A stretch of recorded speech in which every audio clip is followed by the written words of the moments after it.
9 p.m., undercover detectives assigned to the Property Crimes Task Force located a stolen vehicle in the northwest part of San Antonio. The detectives began surveillance on the stolen vehicle, which had been involved in multiple vehicle burglaries. The undercover detectives, driving unmarked vehicles, requested the assistance of uniformed officers in marked patrol vehicles. Officers maintained surveillance on the stolen vehicle as it drove from IH-10 to Loop 410, eventually exiting at Highway 151 and entering the parking lot at the 600 block of Southwest Loop 410. While at the location, the suspect exited the vehicle. However, as marked units approached the stolen vehicle with their emergency lights activated, the driver re-entered the stolen vehicle and attempted to drive off.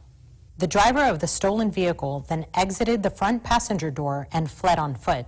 The second suspect exited the vehicle but was quickly apprehended at the scene.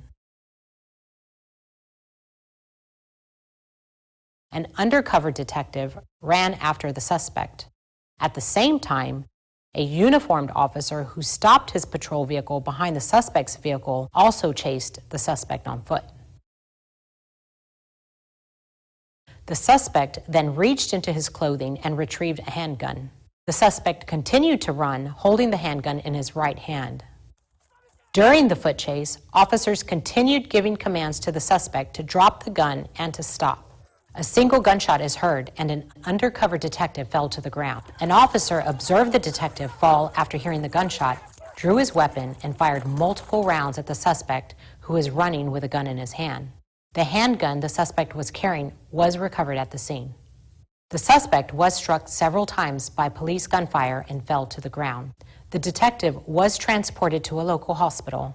During the course of the investigation, it was discovered the detective accidentally shot himself. Here is a slowed-down version of the suspect running with a handgun. Officers provided life-saving measures to the suspect at the scene prior to EMS arrival. The suspect, identified as 21-year-old Victor Fernandes, was pronounced deceased at the scene.